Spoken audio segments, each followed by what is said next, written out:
Problem थी? Sir मेरे बच्चे को वीट एलर्जी थी। ओके। पिछले मान लो वो 5 साल का था जब उसको वीट एलर्जी हो गई थी। कितने साल रही सर? और उसको 3 साल वीट एलर्जी रही सर।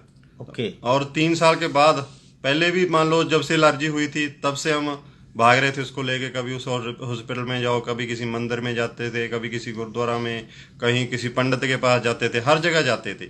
और उसका टेस्ट करवाना पड़ता था सर। एक 5500 का होता है जो एलर्जी का टेस्ट होता है। ओके। वो 5500 का होता है। हर 15 दिन बाद वो टेस्ट करवाते थे हम।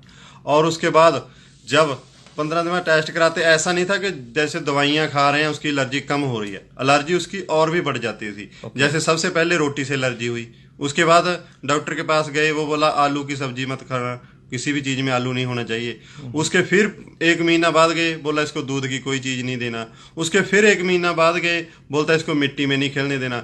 हर महीने उसको एक एलर्जी बढ़ रही थी और दवाइयां भी बढ़ रही थी उसकी। कितना खर्चा कर चुके थे सर आज तक आप? खर्चा तो सर देखो, बच्चों के ऊपर, औलाद के ऊपर कितना भी खर्चा करते हैं वैसे देखते नहीं है, क्योंकि औलाद से बढ़कर कुछ नहीं है।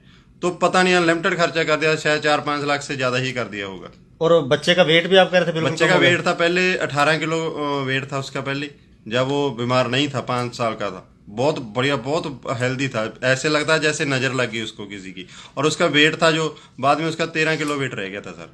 और जब हमने ये प्रोडक्ट, हमें परमात्मा का थैंक्स करते हैं, भगवान से ज़्यादा और कुछ भी नहीं है ना। और भगवान का थैंक्स करेंगे तो बहुत छोटा शब्द है हमारे लिए। तो दोस्तों उसके बाद ये रेनाटासा आया हमारी लाइफ में, और इसको जब बेटे को खिलाना शुरू किया तो हमें थोड़ा थोड़ा, मान लो 20-25 दिन बाद थोड़ा थोड़ा उसके जैसे कलर वगैरह उसका था जैसे चेंज होना शुरू हो गया, चमड़ी में थोड़ी सी चमकानी स्टार्ट होगी। और 3 महीने बाद उसने रोटी खानी स्टार्ट कर दी दोस्तों।